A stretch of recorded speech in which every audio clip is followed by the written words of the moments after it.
아버님은 세대 분리하셨잖아요. 법적으로는 가족 아닌 거죠. 며느리 미라의 말이 귓전을 때렸습니다. 저는 손녀 할인이의 학교 행사장에서 막 돌아온 참이었죠. 법정 보호자가 아니라며 서명을 거부당한 직후였습니다. 내가 언제 그런 걸 했나?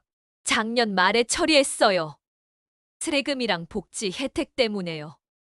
오해 마세요. 저는 한기태입니다. 올해 70이죠. 40년을 우체국 집배원으로 일했습니다. 은퇴한 지는 벌써 5년째입니다만 손목시계를 보는 버릇은 여전합니다. 아침 6시 반이면 자동으로 눈이 떠지죠. 그리고 벽에 걸린 달력을 확인합니다. 달력에는 제가 직접 표시한 동그라미가 있습니다. 첫째 금요일, 셋째 금요일. 빨간 볼펜으로 꾹꾹 눌러 그은 표시입니다. 그날이면 저는 빨간 집배 가방을 메고 동네를 돕니다. 김 할머니 약국 심부름, 박 할아버지 등기 대신 받아들이기, 이런 것들이죠. 누가 시킨 것도 아닙니다. 그저 제 몸에 밴 습관입니다. 오늘도 그런 금요일이었습니다. 손녀 할인이의 학교 행사가 있는 날이기도 했죠. 할인이는 10살입니다. 제 유일한 손녀입니다. 아침 일찍 할인이가 제 방문을 두드리며 학교에 함께 가자고 했습니다. 저는 와이셔츠를 꺼내 입었습니다. 다림질은 며칠 전에 해뒀습니다. 집배원 시절부터 몸에 밴 습관이죠. 옷깃 하나도 구겨선 안 된다고 배웠습니다. 사람을 대하는 일에는 단정함이 필요하다고요. 학교에 도착했을 때 담임 선생님이 반갑게 인사했습니다. 할인이는 제 손을 꼭 잡고 교실로 들어갔죠. 아이들 앞에서 손녀가 자랑스럽게 우리 할아버지가 우체부였다고 말했습니다. 얼마나 뿌듯했는지 모릅니다.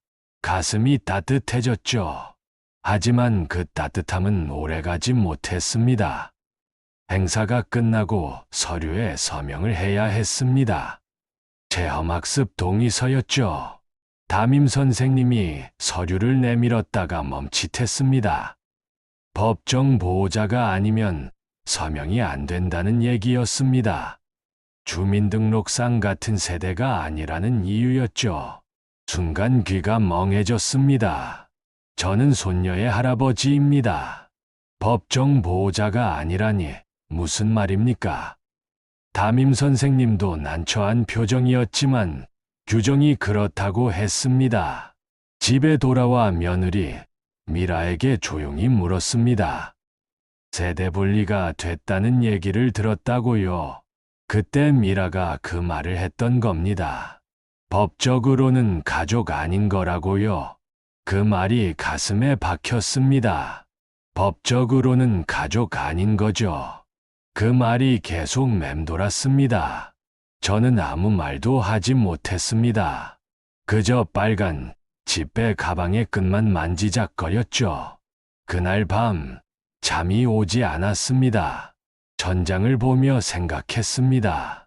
제가 40년 동안 배달한 편지와 소포들, 그 모든 것에는 주소가 있었습니다. 정확한 주소, 잘못된 주소로 가면 편지는 제자리를 찾지 못합니다. 그런데 저는 지금 어디에 속해 있는 겁니까? 이 집에서 제 주소는 어디입니까?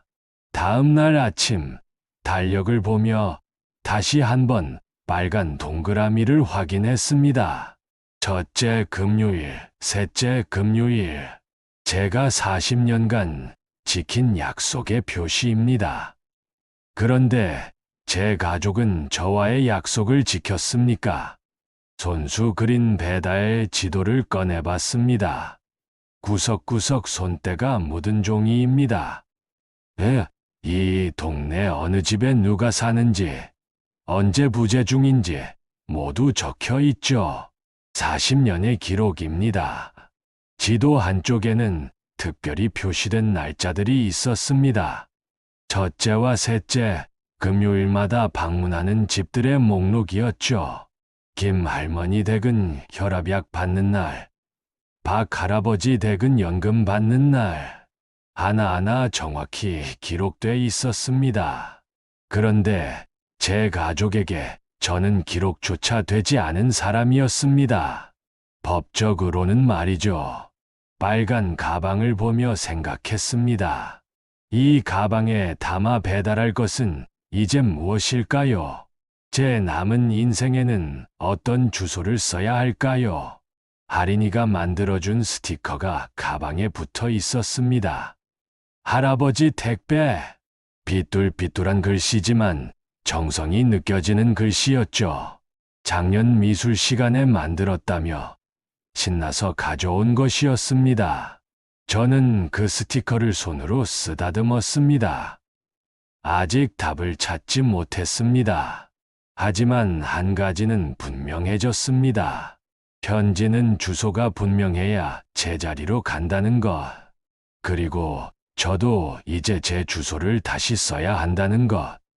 집배원은 길을 잃지 않습니다. 40년간 저는 단 한 번도 배달 사고를 낸 적이 없습니다. 어떤 날씨에도, 어떤 상황에도 정확히 목적지를 찾아갔죠.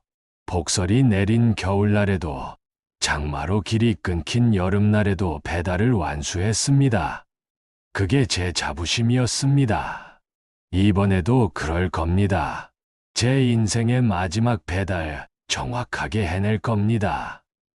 주소를 바로 쓰고 제대로 된 곳으로 보낼 겁니다. 법적으로 가족이 아니라는 말을 들었을 때 그 서늘함을 잊을 수 없었습니다. 하지만 그 서늘함이 오히려 제 정신을 또렷하게 만들었습니다. 창밖으로 아침 해가 떠올랐습니다. 새로운 하루가 시작되는 겁니다. 저에게도 새로운 시작이 필요했습니다. 빨간 가방끈을 조이며 다짐했습니다. 집배원 한기태, 아직 은퇴하지 않았다고요? 저는 오랜만에 안방 장롱을 열어봤습니다. 제일 위 칸에는 우체국 근속기념 만년필이 있었죠. 은빈 몸통에 제 이름이 새겨져 있습니다. 40년 무사고 배달. 그 자부심이 이 작은 펜에 담겨 있습니다. 손으로 펜을 쓰다듬으며 생각했습니다. 제가 이 펜으로 얼마나 많은 기록을 남겼는지 말이죠. 배달 확인서, 등기 영수증, 수입 지출 장부, 모든 것을 꼼꼼히 적었습니다. 숫자 하나, 날짜 하나도 틀리지 않았죠.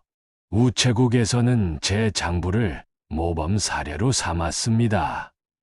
신입 집배원들이 제 기록 방식을 배우곤 했죠. 거실로 나왔습니다.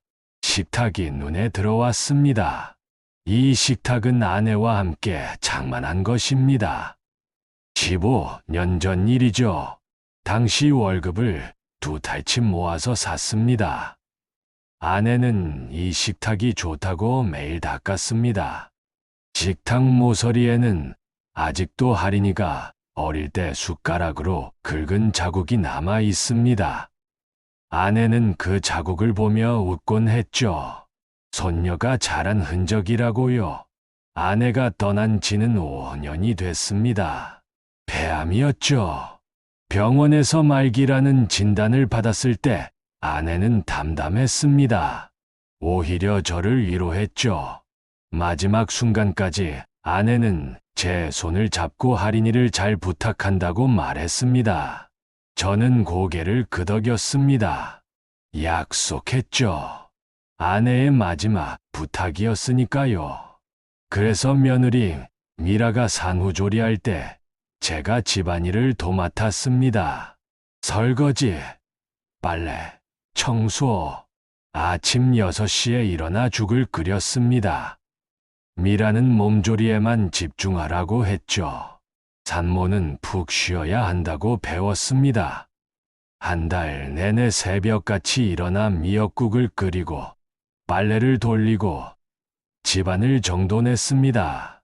할인이가 학교에 들어간 뒤로는 등하교를 책임졌습니다. 비가 오나 눈이 오나 학교 앞에서 기다렸죠. 할인이는 제 손을 잡고 집까지 걸어왔습니다. 그 시간이 행복했습니다. 아이가 학교에서 있었던 일을 제잘거리며 얘기하면 저는 고개를 끄덕이며 들어줬죠. 친구랑 싸웠다는 얘기, 선생님한테 칭찬받았다는 얘기, 급식이 맛있었다는 얘기, 방학 때는 숙제도 봐줬습니다. 할인이는 수학을 어려워했죠. 저도 수학은 자신 없었지만 함께 문제를 풀었습니다.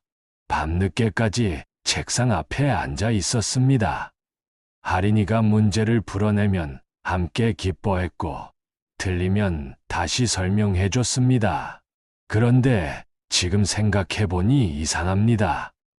제가 그렇게 애쓰는 동안 아들 부부는 무얼 했을까요? 아들 도윤이는 회사에 있었고, 미라는 자기 일에 바빴습니다. 당연한 일이라고 생각했죠. 젊은 사람들은 바쁘니까요. 생계를 위해 일해야 하니까요. 벽에 걸린 손수 그린 배달 지도를 내려봤습니다. 이 지도에는 동네 구석구석이 다 표시되어 있습니다. 골목 하나, 대문 하나까지 정확하게 그렸죠. 우체국에서 나눠주는 지도만으로는 부족했습니다. 현장을 직접 발로 뛰며 확인해야 정확한 배달이 가능했죠. 어느 집은 대문이 뒤쪽에 있고, 어느 집은 개를 키우니 조심해야 하고, 어느 집은 할머니가 귀가 어두우시니 크게 불러야 하고, 이런 정보들이 빼곡히 적혀 있었습니다. 지도 한쪽에는 빨간 동그라미가 있습니다. 첫째 금요일, 셋째 금요일. 제가 정한 봉사 날짜입니다. 은퇴 후에도 이 약속만은 지켰습니다. 시간 약속을 어기는 건 집배원의 수치라고 배웠으니까요. 우체국 선배들은 항상 말했습니다. 약속 시간보다 10분 일찍 도착하는 게 집배원의 기본이라고요. 저녁 때 아들이 퇴근했습니다. 도윤이는 넥타이를 풀며 거실로 들어왔죠. 저는 조용히 세대 분리된 것을 알고 있었냐고 물었습니다. 도윤이는 잠시 멈칫하더니 소파에 앉으며 미라가 알아서 한 거라고 말했습니다. 세금 때문에 어쩔 수 없었다고요. 제가 한마디 없이 그런 걸 했냐고 묻자 도윤이는 말씀드리면 반대하실 것 같았다고 했습니다. 그리고는 아버지 덕을 많이 보고 있다고, 다만 절차는 지켜야 한다고 덧붙였습니다. 덕을 본다는 말이 귀에 걸렸습니다. 무슨 덕을 봤다는 건지 구체적으로 말해주지 않았죠. 그저 두루뭉술하게 얼버무렸습니다. 저는 더 묻지 않았습니다. 물어봐야 듣고 싶지 않은 대답만 나올 것 같았으니까요. 도윤이는 곧 방으로 들어갔고 저는 혼자 거실에 남았습니다. TV가 켜져 있었지만 소리는 들리지 않았습니다. 머릿속이 복잡했죠. 뉴스에서는 무슨 경제 얘기를 하고 있었지만 한마디도 귀에 들어오지 않았습니다. 밤이 깊어졌습니다. 모두 잠든 시간에 저는 책상 서랍을 열었습니다. 거기에는 오래된 수첩들이 가득했습니다. 배달 기록, 수입 지출 장부, 적금 통장 사본, 40년의 흔적입니다. 한 장 한 장 넘기며 확인했습니다. 제가 얼마나 성실하게 살았는지 보였습니다. 월급을 받으면 정확히 3분의 1은 저축했죠. 술도 담배도 하지 않았습니다. 외식도 거의 하지 않았습니다. 회식 자리도 꼭 필요한 경우가 아니면 빠졌습니다. 그렇게 모은 돈으로 이 집을 샀습니다. 20년 전 일입니다. 당시 집값이 지금보다 훨씬 쌌죠. 하지만 저한테는 큰 돈이었습니다. 대출을 받았고 10년에 걸쳐 갚았습니다. 한 달도 연체한 적 없었습니다. 아들이 결혼할 때도 도왔습니다. 전세금 절반을 보탰죠. 도윤이는 고맙다고 했습니다. 미라도 인사를 했습니다. 하지만 지금 생각해보면 그게 당연한 일로 여겨진 것 같습니다. 감사하다는 말은 처음 한 번뿐이었으니까요. 하린이가 태어났을 때 저는 기뻤습니다. 손녀라니 얼마나 사랑스러운지 말로 표현할 수 없었죠. 아내도 무척 좋아했습니다. 우리는 하린이를 돌보는 게 행복했습니다. 밤에 아이가 울면 제가 안아서 달랬고 기저귀 가는 것도 도왔습니다. 그런데 아내가 세상을 떠난 뒤로 분위기가 달라졌습니다. 며느리는 점점 말이 적어졌죠. 아들은 회사 일로 바빴고 집에서는 피곤한 표정만 지었습니다. 저는 더 조심스러워졌습니다.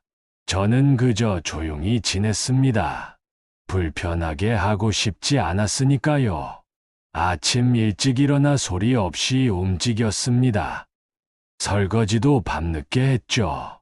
물소리가 크면 안 될 것 같았습니다. 문을 여닫을 때도 조심했습니다. 비걱거리는 소리가 날까봐 천천히 움직였죠. 수첩을 덮으며 한숨이 나왔습니다. 제가 이렇게까지 조심스럽게 살아야 했나 싶었죠. 이 집은 제 이름으로 돼 있습니다. 제가 땀 흘려 마련한 집입니다. 10년을 대출 갚느라 허리띠 졸라맸던 집입니다. 하지만 법적으로는 가족이 아니라는 말이 자꾸 떠올랐습니다. 며느리가 아무렇지 않게 던진 그 말이 제 가슴에 모처럼 박혀 있었습니다. 빼려고 해도 빠지지 않는 못이었죠. 창밖을 보니 달이 떠 있었습니다. 환한 달빛이 방 안을 비췄죠. 저는 빨간 지폐 가방을 바라봤습니다. 가방에는 하린이가 붙여준 스티커가 있었습니다. 할아버지 택배. 그 스티커를 보며 다짐했습니다. 제 인생의 주소를 다시 써야겠다고. 편지는 주소가 정확해야 제자리로 갑니다. 제 산도 그래야 합니다. 더 이상 어정쩡한 곳에 머물 수는 없습니다. 집배원은 길을 잃지 않습니다. 저도 길을 찾을 겁니다. 분명한 목적지를 정하고 정확히 그곳으로 갈 겁니다. 월요일 아침이었습니다. 하린이 학교 서류를 발급받으러 주민센터에 갔죠. 건강검진 결과지가 필요하다고 했습니다. 저는 아침 일찍 준비해서 나섰습니다. 주민센터는 집에서 걸어서 10분 거리입니다. 익숙한 길이죠. 집배원 시절 이 길을 수없이 오갔습니다. 발걸음이 저절로 향하는 곳입니다. 길 양쪽에 늘어선 은행나무들도 제가 심던 시절을 기억합니다. 25년 전 마을 가꾸기 행사 때 주민들과 함께 심은 나무들이죠. 민원실에 들어서니 직원이 반갑게 인사했습니다. 김 주무관이라는 분이었죠. 젊은 여성 직원입니다.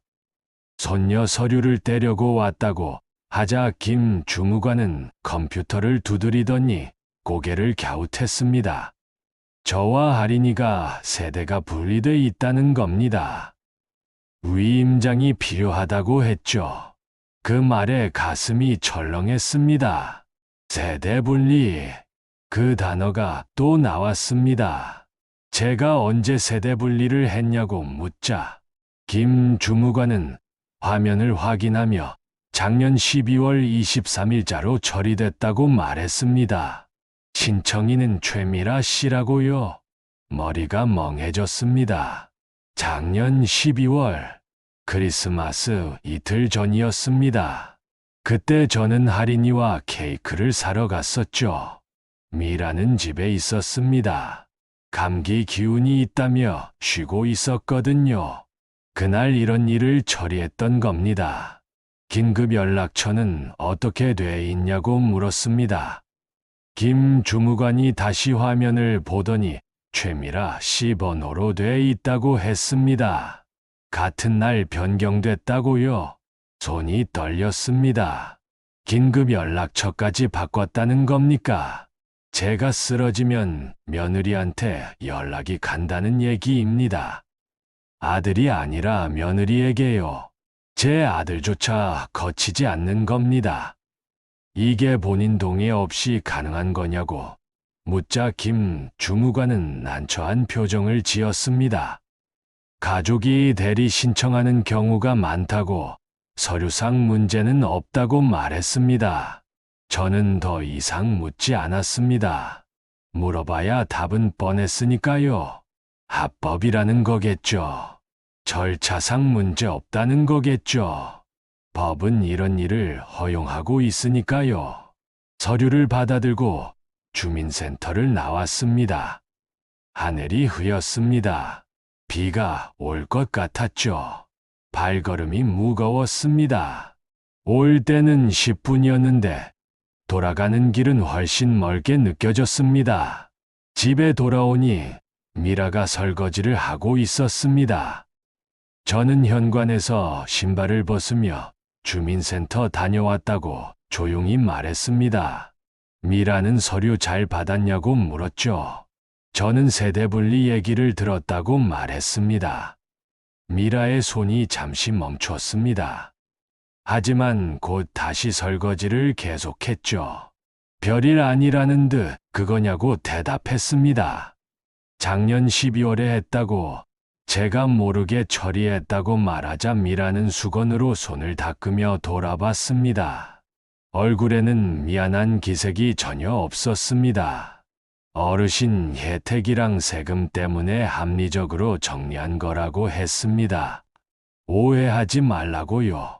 긴급 연락처도 바꾼 것에 대해 물었습니다. 미라는 그것도 필요해서 그랬다고 했습니다. 자기가 낮에 집에 있으니까 연락받기 편하다고요. 저는 아무 말도 하지 못했습니다. 미라의 논리는 완벽했죠. 반박할 여지가 없었습니다. 합리적이고 효율적이고 현실적인 선택이었습니다. 감정을 배제하면 틀린 말이 아니었죠. 하지만 제 마음은 그렇지 않았습니다. 가슴 한 구석이 무너지는 느낌이었죠. 제가 이 집에서 점점 지워지고 있다는 생각이 들었습니다. 먼저 세대가 분리됐고, 긴급 연락처가 바뀌었고, 이제 무엇이 남았을까요? 방으로 들어와 문을 닫았습니다. 책상 서랍을 열었죠. 우체국 시절 쓰던 수첩들이 그대로 있었습니다. 낡고 빛바랜 표지들이 세월을 말해주고 있었습니다. 가장 오래된 수첩을 꺼냈습니다. 30년 전 것입니다. 당시 월급 명세서가 끼워져 있었죠. 손으로 쓴 숫자들이 빼곡했습니다. 수입, 지출, 저축에 한 달 생활비가 얼마였는지 정확히 적혀 있습니다. 당시 월급은 80만 원이었습니다. 거기서 30만 원을 저축했죠. 남은 50만 원으로 내 식구가 한 달을 살았습니다. 다음 수첩을 펼쳤습니다. 25년 전 기록입니다. 이 집을 살 때 적은 내용이 있었죠. 집값, 대출액, 이자율, 모든 걸 꼼꼼히 계산했습니다. 10년 안에 대출을 갚겠다고 계획을 세웠습니다. 매달 갚아야 할 금액, 이자 변동 가능성, 비상금 마련 계획까지 적혀 있었습니다. 실제로 9년 만에 다 갚았습니다. 한 달도 연체한 적 없었죠. 매달 정해진 날짜에 정확히 입금했습니다. 그게 제 자부심이었습니다. 은행 직원이 모범 고객이라며 감사 인사를 건넸던 기억이 납니다. 또 다른 수첩에는 적금 기록이 있었습니다. 30년간 빠짐없이 붙던 적금입니다. 매달 20만 원씩. 적으면 적은 돈이지만 쌓이니 목돈이 됐죠. 통장 잔액이 1,000만 원을 넘었을 때의 기쁨을 아직도 기억합니다. 아내와 함께 통장을 보며 얼마나 기뻐했는지요. 국채도 샀습니다. 안전한 투자라고 들었습니다. 은행 직원이 권해서 몇 번 샀죠. 만기가 되면 또 샀습니다. 그렇게 15년을 굴렸습니다. 이자율이 높지는 않았지만 안정적이었습니다. 원금 손실 걱정 없이 꾸준히 불릴 수 있었죠. 오피스텔 전세보증금도 있었습니다. 10년 전 장만한 소형 오피스텔입니다. 역 근처라 새놓기 좋았죠. 지금도 월세가 들어옵니다. 한 달에 50만 원. 관리비 빼면 45만 원 정도 손에 쥐는 금액입니다. 수첩을 보며 계산했습니다. 적금, 국채, 예금, 오피스텔 다 합치면 상당한 금액입니다. 평생 모은 돈이죠. 한 푼도 함부로 쓰지 않았습니다. 외식 한 번 하지 않고 옷 한 벌 사지 않고 모았습니다. 이 돈을 어떻게 해야 할까 생각했습니다. 그냥 두면 아들한테 가겠죠. 상속이라는 이름으로. 법적으로 당연한 수순입니다. 제가 죽으면 자동으로 넘어가는 겁니다. 하지만 제 마음은 편치 않았습니다. 세대 분리를 몰래 하고 긴급 연락처를 바꾸고 법적으로 가족 아니라고 말하는 사람들에게 그냥 주고 싶지 않았습니다. 그건 제 평생의 가치를 부정하는 일 같았습니다. 무엇보다 할인이가 걱정됐습니다. 이 돈이 정말 할인이를 위해 쓰일까요? 아니면 다른 곳에 쓰일까요? 미라의 합리적 판단에 따라 어디론가 사라질까요? 세금 절약이나 투자 수익 같은 명목으로 말이죠. 창밖을 보니 비가 내리기 시작했습니다. 빗방울이 유리창을 타고 흘러내렸죠. 그릿한 빗줄기를 보며 생각했습니다. 주민센터 컴퓨터 화면에 떠있던 세대분리 날짜가 자꾸 떠올랐습니다. 작년 12월 23일, 크리스마스 이틀 전. 편지는 주소가 정확해야 합니다. 받는 사람이 명확해야 합니다. 그래야 제자리로 갑니다. 집배원 교육 첫날 배운 내용입니다. 주소 불명확, 수취인 불명. 이런 편지들은 결국 발송인에게 되돌아옵니다. 제 재산도 마찬가지입니다. 정확한 주소가 필요합니다. 할인이라는 주소, 그 아이의 미래라는 주소, 교육비, 의료비, 생활비, 구체적이고 명확한 용도로 정해져야 합니다. 저는 수첩을 다시 펼쳤습니다. 그리고 새로운 페이지에 적기 시작했습니다. 계획을, 제 마지막 배달 계획을, 숫자를 적고 항목을 나누고 우선순위를 정했습니다. 집배원은 배달 사고를 내지 않습니다. 40년간 단 한 번도 실수하지 않았습니다. 이번에도 그럴 겁니다. 정확하게, 빈틈없이 제자리로 보낼 겁니다. 빗소리가 들렸습니다. 규칙적인 소리였죠. 저는 그 소리를 들으며 펜을 움직였습니다. 한 글자 한 글자 또박또박 적어 나갔습니다. 할인이 교육비, 의료비, 생활비, 관리인 지정, 조건부 지원, 양도 금지. 밤이 깊어갔지만 불을 끄지 않았습니다. 해야 할 일이 있었으니까요.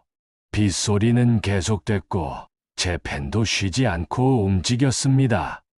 다음 날 아침 일찍 전화를 걸었습니다. 조카 지수에게였죠. 지수는 법무사 사무실에서 사무장으로 일합니다. 제 남동생의 딸입니다. 어릴 적부터 영리했던 아이죠. 대학에서 법학을 공부했고 법무사 시험도 준비했습니다. 비록 시험은 떨어졌지만 법무사 사무실에서 인정받는 사무장이 됐습니다. 상담을 받고 싶다고 하자 지수는 쾌활한 목소리로 오늘 오후 2시에 오라고 했습니다. 시간을 비워놓겠다고요. 저는 전화를 끊고 우체국 수첩들을 가방에 챙겼습니다. 법무사 사무실은 시내에 있었습니다. 버스를 2번 갈아타고 갔죠. 오랜만에 나들이 하는 기분이었습니다. 손에는 우체국 수첩을 챙겨 들었습니다. 버스 안에서 창밖을 보며 생각에 잠겼습니다. 이 길을 따라 얼마나 많은 편지를 배달했을까요? 사무실에 도착하니 지수가 반갑게 맞아줬습니다. 삼촌 오랜만이라며 악수를 청했죠. 사무실은 깔끔했습니다. 벽면에는 법률 서적이 빼곡했고 책상 위에는 서류들이 정돈돼 있었습니다. 상담실로 들어가 앉았습니다. 지수는 노트북을 열며 무슨 일로 왔냐고 물었습니다. 저는 수첩을 꺼내 책상에 놓았습니다. 재산 정리를 하고 싶다고 말했죠. 지수는 수첩을 넘기며 내용을 확인했습니다. 적금, 국채, 예금, 오피스텔 내역이 빼곡히 적혀 있었습니다. 한참을 보더니 금액이 꽤 된다고 말했습니다. 상속 준비냐고 물었죠. 저는 고개를 저었습니다. 그것보다 좀 더 확실한 방법이 필요하다고 말했습니다. 그리고 며느리가 세대 분리한 일, 긴급 연락처를 바꾼 일, 법적으로 가족 아니라던 말을 했습니다. 지수는 고개를 끄덕이며 들었습니다. 표정이 점점 진지해졌죠. 지수가 신탁을 고려해보라고 제안했습니다. 재산을 특정 목적으로만 쓰도록 묶어두는 방법이라고 설명했습니다. 관리인을 지정하고 용도를 정하는 거라고요. 저는 처음 듣는 얘기였습니다. 신탁이라는 단어조차 낯설었죠. 지수는 컴퓨터를 켜며 자세히 설명했습니다. 제가 원하는 대로 설계할 수 있다고 했습니다. 할인이 교육비와 의료비로만 쓰게 할 수 있냐고 묻자 가능하다고 답했습니다. 교육비 신탁으로 만들면 된다고요. 관리는 누구로 할 거냐고 물었습니다. 저는 잠시 생각했습니다. 아들은 안 됩니다. 며느리는 더더욱 안 되죠. 믿을 만한 사람이 필요했습니다. 이성분이라는 제 동창이 떠올랐습니다. 마을 작은 도서관 관장이라고 소개했죠. 지수는 신뢰할 수 있는 분이냐고 물었습니다. 저는 고개를 끄덕였습니다. 40년 넘게 알고 지낸 사람이라고 성실하고 꼼꼼하다고 말했습니다. 초등학교 동창이었죠. 성분이는 평생 교육 분야에서 일했습니다. 신뢰할 수 있는 친구였습니다. 지수는 메모를 하며 몇 가지를 더 물었습니다. 오피스텔 임대 수익은 어떻게 할 건지, 예금 이자는 어떻게 쓸 건지, 저는 하나하나 답했습니다. 오피스텔 월세는 할인이 학원비로 쓰게 하고 싶다고, 예금 이자는 의료비 명목으로 적립하고 싶다고, 아들 부부에게는 아무것도 안 줄 거냐고 지수가 조심스럽게 물었습니다. 그 질문에 저는 멈칫했습니다. 아무것도 안 준다는 건 너무 가혹한 것 같았습니다. 아무리 서운해도 제 아들입니다. 피부치죠. 조건을 달 수 있냐고 물었습니다. 지수가 어떤 조건이냐고 되묻자 저는 할인이를 잘 돌보면 주고 안 그러면 안 주는 방법이 있냐고 말했습니다. 지수는 눈을 반짝이며 고개를 끄덕였습니다. 조건부 지원이라고 말했습니다. 가능하다고요. 그렇게 구체적인 조건을 정했습니다. 매월 첫째 금요일을 가족의 날로 정하고 그날 함께 시간을 보내야 한다고. 그걸 지키면 생활비 명목으로 소액을 지원하고 안 지키면 자동으로 정지되게 했습니다. 이행 여부는 누가 확인하냐고 지수가 물었습니다. 관리인이 확인하면 된다고 답했습니다. 이 성분한테 부탁하겠다고요. 성분이는 책임감 있는 사람입니다. 믿고 맡길 수 있었죠. 지수는 컴퓨터에 내용을 입력하며 양도나 담보 설정도 금지할 거냐고 물었습니다. 그게 뭔지 물었더니 신탁재산을 함부로 팔거나 빌려줄 수 없게 하는 거라고 설명했습니다. 채권자가 압류하는 것도 막을 수 있다고요. 저는 그렇게 해달라고 말했습니다. 한 가지 더 넣고 싶은 게 있었습니다. 사전의료 요양서였습니다. 요양원 관련해서 미리 결정하고 싶다고 말했죠. 나중에 제가 의식 없으면 누가 결정할지 모르니까요. 미리 정해두고 싶었습니다. 지수는 이해한다는 표정으로 고개를 끄덕였습니다.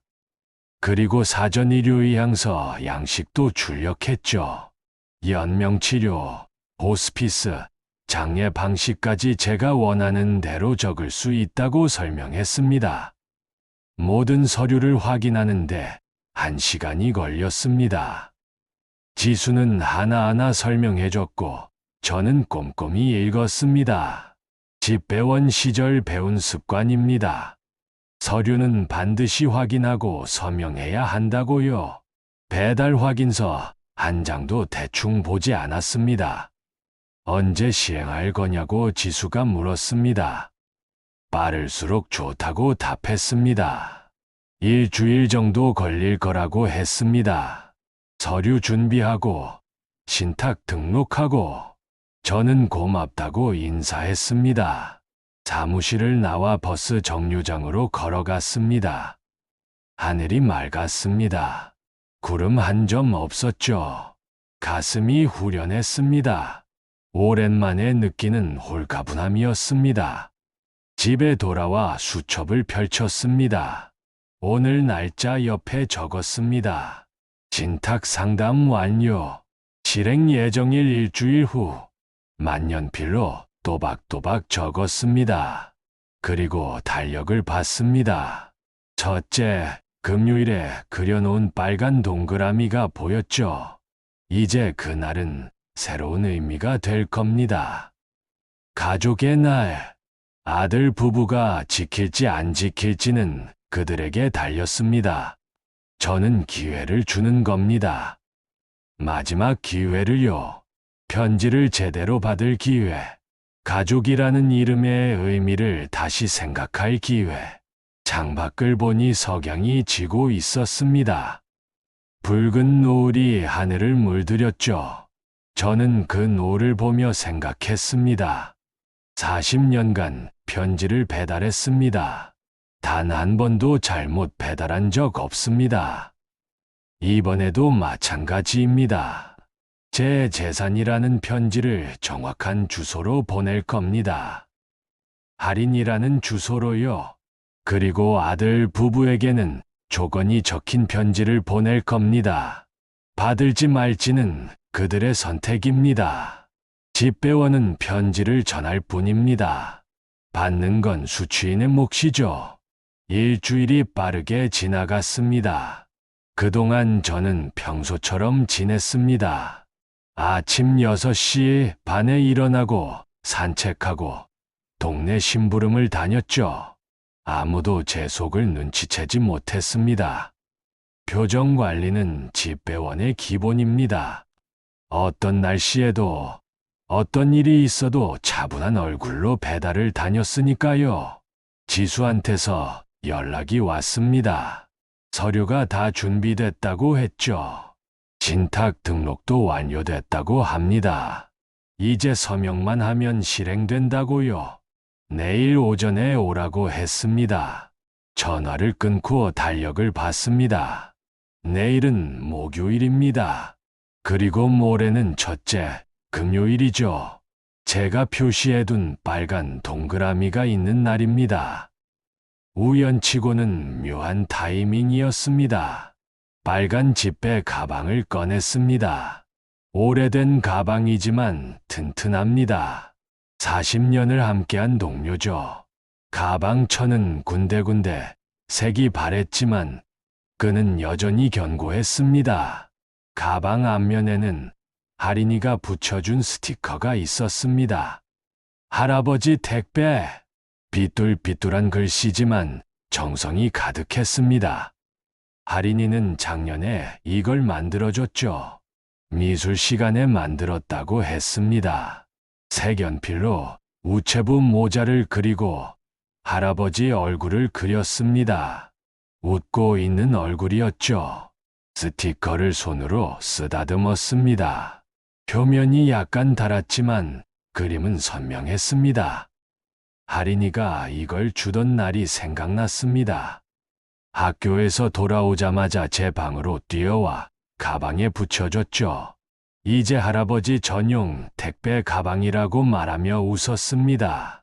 방문이 열리더니 할인이가 들어왔습니다.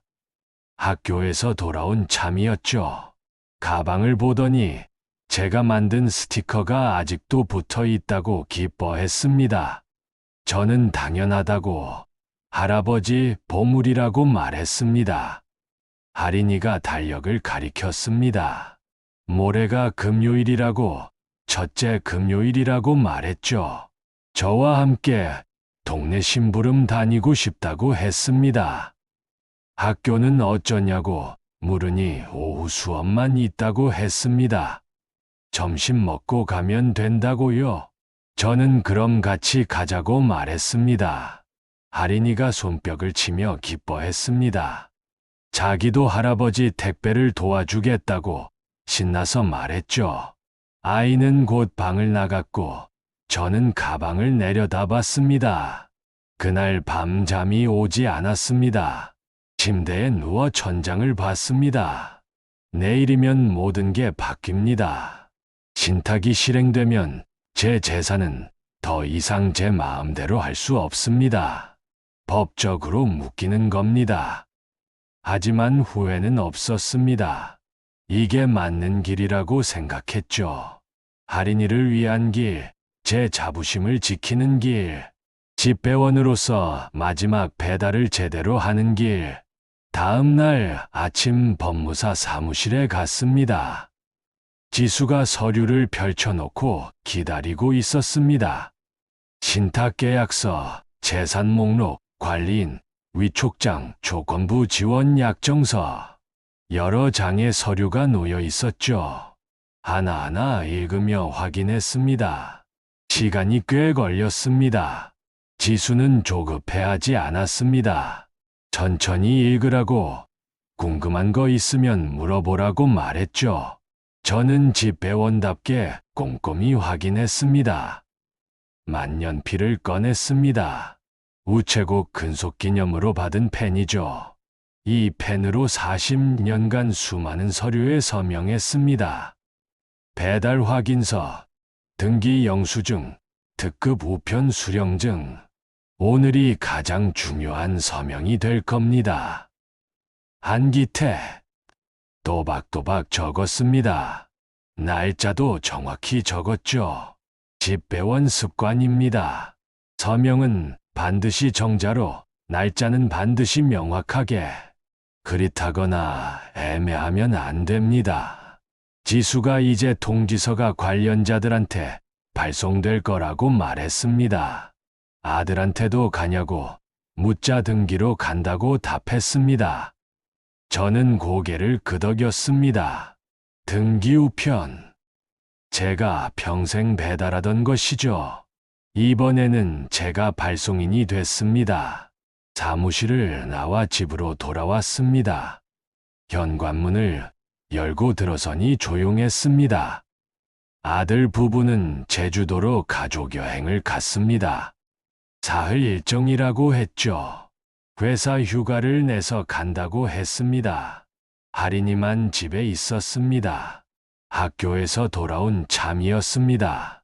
내일 같이 가는 거 맞냐고 물었습니다. 저는 약속했다고 답했습니다. 할인이가 활짝 웃었습니다. 달력을 봤습니다. 내일 첫째, 금요일 옆에 작게 글씨를 적었습니다. 마지막 배달. 이 표현이 맞는지 모르겠습니다. 하지만 제 기분은 그랬습니다. 집배원으로서 마지막 임무를 수행하는 기분. 밤이 됐습니다. 빨간 가방을 챙겨놓고 일찍 잠자리에 들었습니다. 내일을 위해 컨디션을 관리해야 했죠. 집배원은 건강관리가 중요합니다. 아프면 배달을 못하니까요. 눈을 감으니 지난 시간들이 스쳤습니다. 아내와 함께 이 집을 샀던 날, 아들이 결혼하던 날, 할인이가 태어나던 날, 행복했던 순간들이었습니다. 그때는 이런 날이 올 줄 몰랐죠.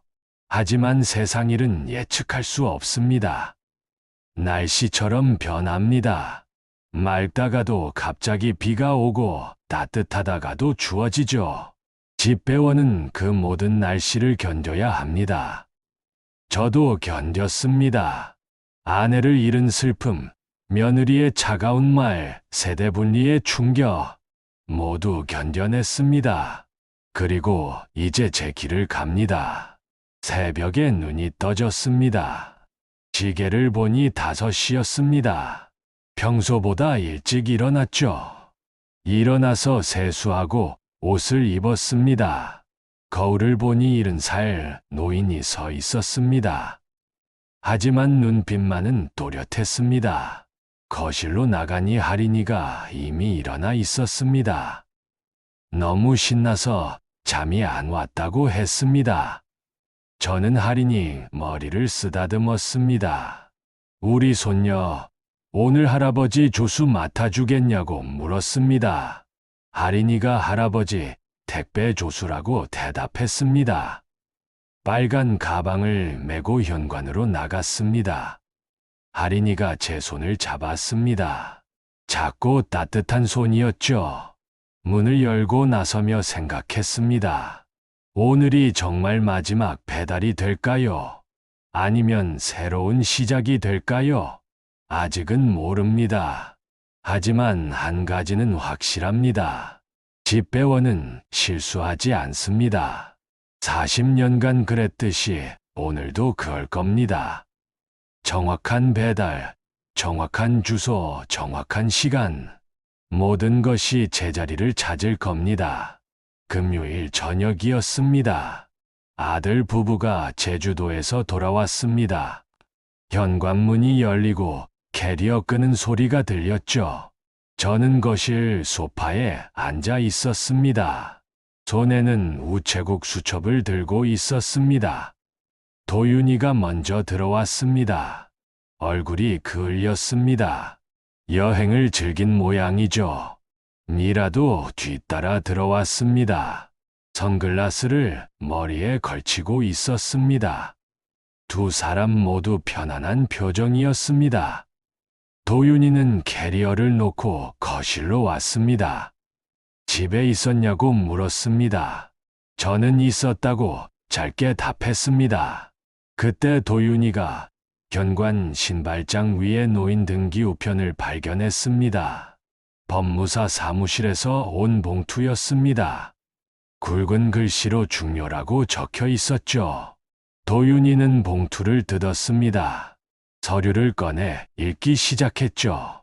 얼굴색이 점점 변했습니다. 미라도 옆에서 함께 봤습니다. 두 사람의 표정이 동시에 굳었습니다. 도윤이가 황급히 물었습니다. 이게 무슨 일이냐고요? 저는 차분하게 답했습니다. 신탁이라고 제 재산을 정리했다고 말했죠. 거실이 조용해졌습니다. 도윤이는 서류를 계속 읽었습니다. 손이 떨리는 게 보였죠. 미라는 입술을 깨물고 있었습니다. 페이지를 넘기는 소리만 들렸습니다. 저는 앉으라고 말했습니다. 이야기하자고요. 도윤이와 미라가 소파에 앉았습니다. 두 사람 모두 긴장한 표정이었습니다. 제주도의 여유로움은 온데간데 없었죠. 저는 천천히 말을 시작했습니다. 세대 분리한 거 안다고 말했습니다. 도윤이가 뭔가 말하려 했지만 저는 손을 들어 제지했습니다. 긴급 연락처도 바꿨다고, 제 허락 없이 그랬다고 덧붙였습니다. 미라가 입을 열었습니다. 그건 합리적인 선택이었다고 변명했죠. 저는 고개를 끄덕였습니다. 그래, 합리적이었을 거라고요. 그리고 법적으로는 가족 아니라고 했던 말도 기억난다고 말했습니다. 미라의 얼굴이 굳었습니다. 도윤이는 아무 말도 하지 못했죠. 두 사람 모두 시선을 피했습니다. 바닥을 보고 벽을 보고 어디든 저를 제외한 곳을 봤습니다. 저는 계속 말했습니다. 세대 분리할 땐 조용하더니 제가 집을 분리하니 시끄럽다고요. 책상에서 우체국 수첩을 꺼내 테이블에 놓았습니다. 여기에 제 평생이 있다고, 40년 기록이라고 말했습니다. 수첩을 펼쳤습니다. 월급 명세, 저축 내역, 집 구입 기록, 대출 상환 내역, 모든 게 빼곡히 적혀 있었습니다. 숫자들이 제 인생을 말해주고 있었죠. 이 돈으로 집 샀다고 말했습니다. 아들 결혼할 때 전세금도 보탰고, 할인이 나을 때 산후조리도 도왔다고요. 그런데 제게 뭐라고 했냐고, 법적으로 가족 아니라고 했다고 말했습니다. 목소리가 떨렸습니다. 화를 내려던 건 아닌데 감정이 올라왔습니다. 하지만 참았습니다. 집배원은 감정을 드러내지 않습니다. 어떤 상황에도 침착해야 하죠. 그 평생을 아이에게로 가게 문서로 보냈다고 말했습니다. 도윤이가 서류를 다시 봤습니다. 할인이 교육비 신탁, 조건부 지원이라는 글자를 읽는 게 보였습니다. 저는 설명했습니다. 할인이 위해서만 쓰인다고, 아들 부부는 조건 지키면 받고 안 지키면 못 받는다고 말했습니다. 매월 첫째 금요일, 가족의 날을 지켜야 한다고요. 미라가 목소리를 높였습니다. 이건 너무 감정적이라고, 차분히 다시 생각해보라고 말했습니다. 저는 고개를 저었습니다. 제가 차분했다고, 일주일 동안 생각했고 법무사랑 상담했다고 답했습니다. 감정적인 건 아들 부부였다고요. 미라가 자기들이 뭘 잘못했냐고 물었습니다. 저는 하나하나 짚어줬습니다. 세대 분리, 긴급 연락처 변경, 그리고 그 말, 법적으로 가족 아니라는 말. 미라는 입을 다물었습니다. 할 말이 없는 모양이었죠. 도윤이가 조용히 물었습니다. 기회를 안 주는 거냐고요. 저는 기회는 줬다고 답했습니다. 조건부 지원이 바로 그거라고요. 달력을 가리켰습니다. 첫째, 금요일에 그린 빨간 동그라미를요. 매월 첫째, 금요일을 가족의 날로 정했다고 설명했습니다. 그날 할인이랑 시간을 보내면 생활비를 보탠다고, 안 지키면 자동으로 끊긴다고 말했습니다. 도윤이가 그게 전부냐고 물었습니다. 저는 되물었습니다. 그게 어려우냐고요. 한 달에 하루 손녀와 시간을 보내는 게 그렇게 힘드냐고요. 도윤이는 대답하지 못했습니다. 미라도 마찬가지였죠. 저는 계속 말했습니다. 아들 부부는 바쁘다고, 회사 일, 집안일, 각자 할 일이 많다고요. 그래서 저한테 맡겼고, 저는 다 해줬다고 말했습니다. 목이 메었습니다. 하지만 참았습니다. 그런데 보답은 세대 분리였다고, 법적 분리였다고 말했습니다. 이제 저도 제 길 가겠다고 아들 부부는 부부대로 가라고 덧붙였습니다. 거실이 다시 조용해졌습니다. 시계 초침 소리만 들렸죠. 도윤이가 서류를 내려놓았습니다. 이거 취소 못하냐고 물었습니다. 저는 신탁은 취소 안 된다고, 법적으로 확정됐다고 답했습니다. 미라가 날카롭게 말했습니다. 변호사랑 상담해봐야겠다고요. 저는 그러라고, 근데 소용없을 거라고 말했습니다. 법무사가 완벽하게 처리했으니까요. 저는 자리에서 일어났습니다. 집배원이라고 40년간 단 한 번도 배달사고 낸 적 없다고 말했습니다. 이번에도 정확하게 처리했다고요. 방으로 돌아가려는데 할인이가 복도에 서 있었습니다. 언제부터 들었는지 모르겠습니다. 아이의 눈에 눈물이 고여 있었죠. 저를 보며 할아버지라고 불렀습니다. 저는 할인이를 안아줬습니다. 괜찮다고, 할아버지는 괜찮다고 말했습니다. 할인이가 어디 가는 거냐고 물었습니다. 할아버지 새 집 구했다고, 거기서 새로운 일 할 거라고 답했습니다. 할인이가 자기도 같이 가겠다고 울먹였습니다. 저는 넌 엄마 아빠랑 있어야 한다고, 할아버지는 자주 온다고 말했습니다. 아이 머리를 쓰다듬으며 약속했습니다. 그날 밤 짐을 쌌습니다. 많지 않았습니다. 옷 몇 벌, 우체국 수첩, 근속기념 만년필, 손수 그린 배달 지도, 그리고 빨간 집배 가방, 평생 제 곁에 있던 것들만 챙겼습니다. 새벽에 조용히 집을 나왔습니다. 아무도 깨우지 않았습니다. 인사도 하지 않았죠. 그냥 나왔습니다. 배달 갈 때처럼 조용히 빠르게 움직였습니다. 문을 닫으며 뒤돌아봤습니다. 20년을 산 집이었습니다. 행복했던 집, 슬펐던 집. 이제 제 집은 아닙니다. 법적으로 가족이 아니니까요. 이제 저는 새 주소로 갑니다. 제가 직접 쓴 주소로요. 집배원은 길을 잃지 않습니다. 저도 제 길을 찾았습니다. 옛 집배소 근처에 빈 점포가 있었습니다. 오래전에 문 닫은 구멍가게였죠. 주인 할머니가 돌아가신 후 비어 있었습니다. 저는 그 점포를 임대했습니다. 한 달에 30만 원이었습니다. 비싸지 않은 가격이었죠. 위치도 좋았습니다. 마을 중심에 있어서 사람들 왕래가 많았습니다.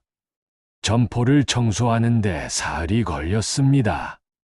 먼지가 수북했죠. 거미줄도 많았습니다. 빗자루질하고 걸레질하고 유리창도 닦았습니다. 집배원 시절처럼 움직였습니다. 구석구석 놓치지 않고 청소했죠. 성분이가 도와주러 왔습니다. 제 동창이자 마을 작은 도서관 관장입니다. 66살인데도 정정합니다. 여기서 뭘 할 거냐고 물었습니다. 저는 책 우체국을 한다고 답했습니다. 책이랑 생필품 배달하는 거라고, 동네 어르신들 도우려고 한다고 설명했습니다. 성분이가 좋은 생각이라며 도서관 책을 지원해 주겠다고 말했습니다. 고맙다고 했습니다. 성분이는 신탁 관리인도 맡아줬습니다. 제가 부탁했을 때 흔쾌히 승낙했죠. 40년 넘게 알고 지낸 친구입니다. 믿을 수 있었습니다. 일주일 후 간판을 달았습니다. 책 우체국. 글씨는 할인이 스티커, 디자인을 본떠서 만들었습니다. 할아버지 택배 그림을 크게 확대했죠. 우체부 모자 쓴 할아버지가 책을 들고 있는 모습입니다. 간판 제작소 사장님이 디자인 잘 뽑았다고 칭찬했습니다. 간판이 달리자 동네 사람들이 관심을 보였습니다. 뭐 하는 곳이냐고 물었죠. 저는 설명했습니다. 어르신들 약 심부름, 편지 대신 받기, 책 배달을 무료로 해드린다고요. 첫째 금요일이랑 셋째 금요일에 돌아다닌다고 말했습니다. 달력에 빨간 동그라미 표시도 다시 시작했습니다. 첫째 금요일, 셋째 금요일. 제 평생 지켜온 스케줄입니다. 이제 이 스케줄은 새로운 의미를 갖게 됐습니다. 첫 배달 날이 왔습니다. 빨간 가방을 메고 동네를 돌았죠. 김 할머니 약국 심부름을 했습니다. 혈압약과 소화제를 사다 드렸죠. 박 할아버지 등기우편을 대신 받아드렸습니다.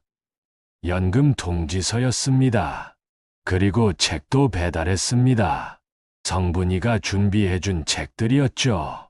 큰 글씨로 된 소설책, 건강 정보 책자, 옛날 이야기 모음집. 어르신들이 좋아할 만한 책들이었습니다. 어르신들이 좋아했습니다. 책을 받아들고 환하게 웃었죠. 그 웃음이 제 가슴을 따뜻하게 했습니다. 이 일을 하길 잘했다는 생각이 들었습니다. 점포에는 작은 책장도 마련했습니다. 기증받은 책들을 진열했죠. 동네 사람들이 자유롭게 빌려갈 수 있게 했습니다. 대출 장부도 만들었습니다. 우체국 수첩처럼 꼼꼼하게 기록했죠. 아이들도 찾아왔습니다. 성분이가 도서관 독서 모임을 연결해 줬거든요. 매주 토요일 오후면 아이들이 모였습니다. 책을 읽고 이야기를 나눴죠. 저는 아이들한테 옛날 이야기를 들려줬습니다. 집배원 시절 겪은 일들을 얘기했습니다. 복설 속에서 배달한 이야기, 산골 마을까지 편지를 전한 이야기, 잃어버린 편지를 찾아준 이야기. 아이들은 눈을 반짝이며 들었습니다. 한 달쯤 지났을 때 박대수 선배가 찾아왔습니다. 73살인데도 건강합니다. 우체국 선배였죠. 소문 들었다며 점포에 들어왔습니다. 여기서 이런 일 한다는 얘기를 들었다고요. 대수 선배는 점포를 둘러봤습니다. 그리고 미소를 지었습니다. 잘하고 있다고, 집배원 정신을 이어가고 있다고 말했습니다. 그리고는 중고 택배 카트를 가져왔습니다. 바퀴 달린 손수레였죠. 우체국에서 쓰던 건데 이제 안 쓴다며 제게 주었습니다. 카트 덕분에 배달이 훨씬 수월해졌습니다. 책을 한꺼번에 많이 실을 수 있었죠. 어르신들 약도 안전하게 옮길 수 있었습니다. 어느 날 지역 방송국에서 연락이 왔습니다. 취재를 하고 싶다고 했죠. 책 우체국 이야기가 소셜미디어에 퍼진 모양이었습니다. 누군가 사진을 찍어 올렸던 겁니다. 촬영팀이 왔습니다. 제가 배달하는 모습을 찍었죠. 어르신들 인터뷰도 했습니다. 이 집배원 할아버지가 동네 천사라는 말, 약도 사다 주고 책도 가져다 준다는 말들이 방송에 나갔습니다. 방송이 나간 후 손님이 늘었습니다. 다른 동네 사람들도 찾아왔죠. 책을 기증하는 사람, 봉사하겠다는 사람, 점포가 점점 활기를 띠었습니다. 책장이 가득 찼고 사람들 발걸음이 잦아졌습니다. 토요일 아침이었습니다. 문을 열고 청소하고 있는데 익숙한 목소리가 들렸습니다. 할아버지라고 부르는 소리. 돌아보니 할인이었습니다. 혼자 왔습니다. 제 가슴이 뛰었죠. 할인이가 버스 타고 왔다고 말했습니다. 할아버지 보고 싶었다고요. 저는 아이를 꼭 껴안았습니다. 얼마나 그리웠는지 모릅니다. 엄마 아빠는 어디 있냐고 물으니 아빠가 밖에서 기다린다고 했습니다. 창밖을 보니 도윤이가 차 안에 앉아 있었습니다. 저와 눈이 마주쳤죠. 도윤이가 차에서 내렸습니다. 저는 들어오라고 말했습니다. 도윤이가 점포 안으로 들어왔습니다. 어색한 침묵이 흘렀죠. 여기가 아버지가 차린 곳이냐고 물었습니다. 제 우체국이라고 답했습니다. 도윤이는 주위를 둘러봤습니다. 책장, 간판, 배달 가방, 스케줄 달력을 보고 있었습니다. 할인이가 자꾸 할아버지 보고 싶다고 해서 데려왔다고 도윤이가 말했습니다. 저는 고개를 끄덕였습니다. 도윤이가 조용히 말을 이었습니다. 자기들이 잘못했다고요. 법무사한테 상담받았다고, 신탁 취소는 안 된다고 들었다고 말했습니다. 그리고 생각해봤다고, 아버지 말씀이 맞았다고 덧붙였습니다. 자기들이 너무 계산적이었다고, 세금이나 복지만 생각했다고 말했습니다. 가족의 날을 지키겠다고 약속했습니다. 매월 첫째 금요일 꼭 지키겠다고요.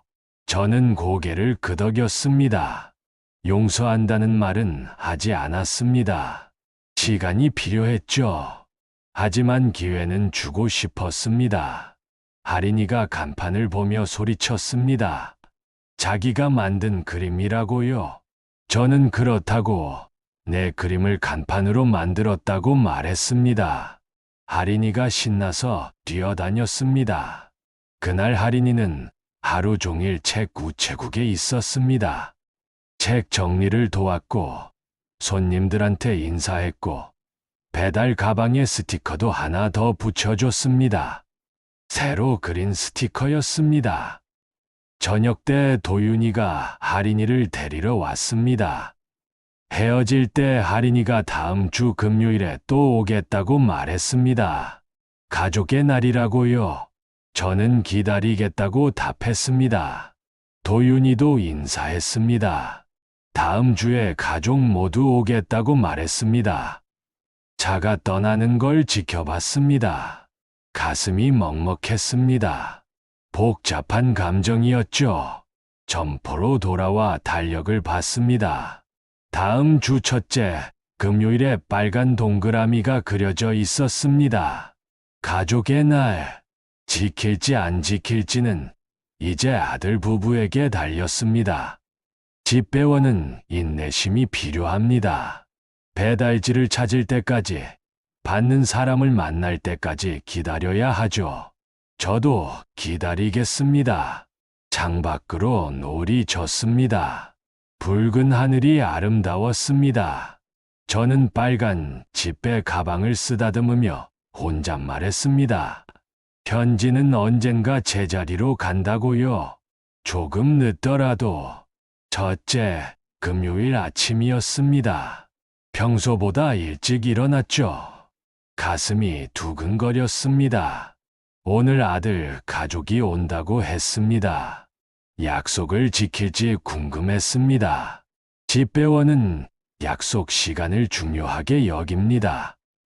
정확한 시간에 도착하는 것, 그게 신뢰의 시작이니까요.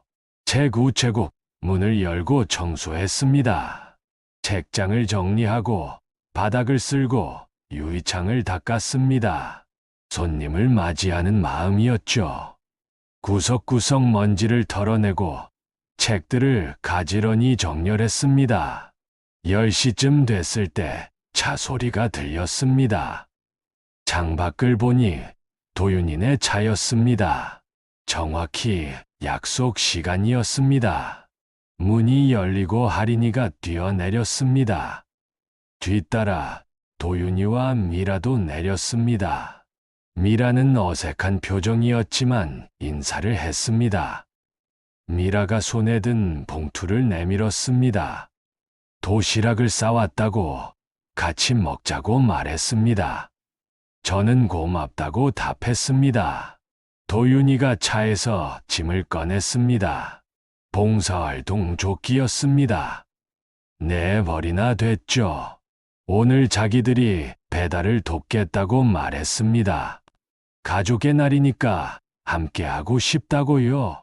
가슴이 뭉클했습니다. 말은 하지 않았지만 눈시울이 뜨거워졌죠. 배달 준비를 시작했습니다. 책을 가방에 넣고 약 심부름 목록을 확인하고 경로를 짰습니다. 40년간 해온 일이지만 오늘은 특별했습니다. 가족과 함께하는 첫 배달이었으니까요. 할인이가 제 빨간 가방을 메고 싶다고 했습니다. 무겁지 않냐고 물었더니 괜찮다고 했죠. 아이는 가방을 메고 자랑스러워했습니다. 진짜 집배원 같다며 웃었습니다. 첫 번째 집은 김 할머니 댁이었습니다. 혈압약을 사다 드리기로 했죠. 약국에 들러 약을 받았습니다. 도윤이가 비용을 냈습니다. 김 할머니는 우리 가족을 보고 기뻐했습니다. 손자 며느리의 손녀까지 다 왔다며 좋아했죠. 박 할아버지 댁에는 책을 배달했습니다. 박 할아버지는 혼자 삽니다. 자식들이 다 도시로 나갔죠. 책을 드리자 눈가가 촉촉해졌습니다. 고맙다고, 덕분에 심심하지 않다고 말했습니다. 점심때가 됐습니다. 마을 정자에 앉아 도시락을 먹었죠. 미라가 싼 도시락은 정성스러웠습니다. 김밥, 계란말이, 과일까지. 맛있다고 하자 미라가 제 입맛에 맞을까 걱정했다고 말했습니다. 할인이가 제 옆에 딱 붙어 앉았습니다. 김밥을 먹으며 제잘거렸죠. 다음 주에도 오겠다고, 토요일에 와서 하루 종일 도와주겠다고 말했습니다. 도윤이가 조용히 말을 꺼냈습니다. 자기도 금요일마다 시간을 내겠다고 회사한테 말했다고요. 괜찮겠냐고 묻자 가족이 우선이라고 답했습니다. 미라도 자기가 돕겠다고 덧붙였습니다. 책 정리 같은 건 잘한다고요. 식사를 마치고 다시 배달을 시작했습니다. 오후 내내 동네를 돌았죠. 책을 나눠주고 심부름을 하고 어르신들과 이야기를 나눴습니다. 가족이 함께 움직이니 일이 훨씬 빨랐습니다. 해질 무렵 책 우체국으로 돌아왔습니다. 모두 피곤했지만 얼굴에는 미소가 가득했죠. 도윤이가 오늘 보람 있었다고 말했습니다. 저는 수고했다고 답했습니다. 할인이가 바닥에 털썩 앉으며 다리는 아프지만 재미있었다고 말했습니다. 미라는 가방을 정리하며 40년간 이 일을 한 게 대단하다고 말했습니다. 아버님이 얼마나 힘드셨을지 이제야 안다고요. 도윤이가 창밖을 보며 조용히 말했습니다.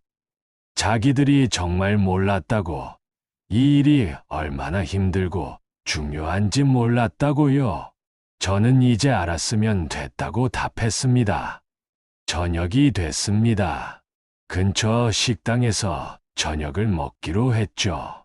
오랜만에 가족이 함께 밥을 먹었습니다. 식사 중에 도윤이가 조심스럽게 물었습니다. 다시 집으로 안 오냐고요?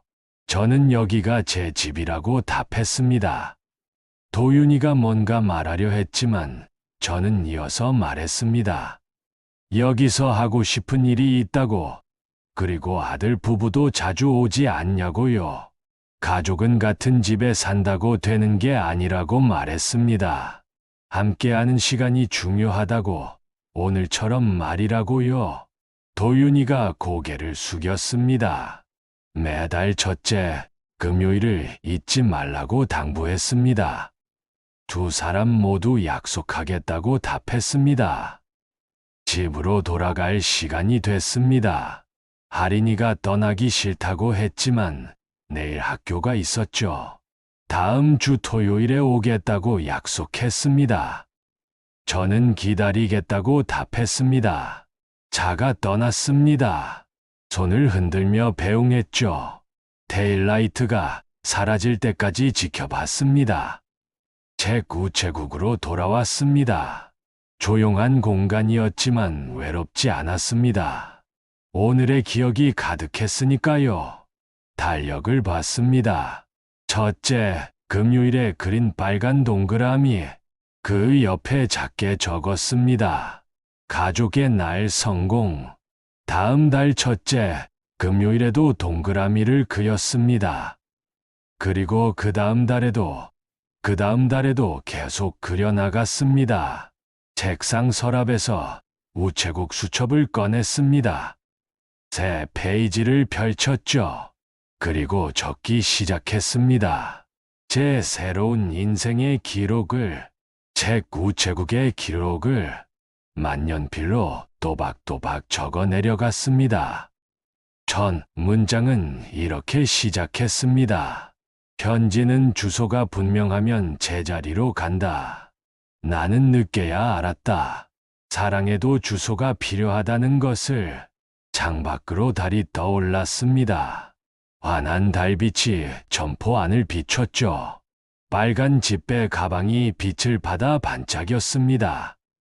가방에 붙은 스티커를 봤습니다. 할아버지 택배. 이제는 간판이 된 그림. 할인이가 만든 그 그림이 제 새 인생을 상징하고 있었습니다. 40년을 집배원으로 살았습니다. 은퇴했지만 여전히 배달을 합니다. 책을, 사랑을, 희망을 배달하죠. 어르신들에게는 생필품과 책을, 아이들에게는 이야기와 꿈을, 제 가족에게는 다시 찾은 인연을 배달합니다. 제 인생의 마지막 배달은 성공적이었습니다. 재산을 할인이에게 정확히 전했고, 가족에게 기회를 줬고, 제 자부심을 지켰습니다. 세대 분리로 법적 가족이 아니게 됐지만, 진짜 가족의 의미를 되찾았습니다. 집배원은 약속을 지킵니다. 시간을 지키고, 배달지를 찾아내고, 끝까지 책임집니다. 폭우가 쏟아져도, 폭설이 내려도, 배달은 멈추지 않습니다. 저도 약속을 지켰습니다. 제 자신과의 약속, 손녀와의 약속, 평생 일해온 직업과의 약속. 책장 앞에 섰습니다. 오늘 나눠준 책들 자리가 텅 비었죠. 내일 성분이한테 연락해서 새 책을 받아야겠습니다. 벌써 다음 배달을 준비하는 제 모습이 익숙했습니다. 문 밖에서 인기척이 들렸습니다. 누군가 편지를 밀어넣는 소리였죠. 문을 열고 나가봤지만 아무도 없었습니다. 바닥에 편지 한 통이 있었습니다. 봉투에는 제 이름이 적혀 있었죠. 한기태 할아버지. 할인이 글씨였습니다. 안으로 들어와 편지를 열었습니다. 할인이의 정성스러운 글씨가 적혀 있었습니다.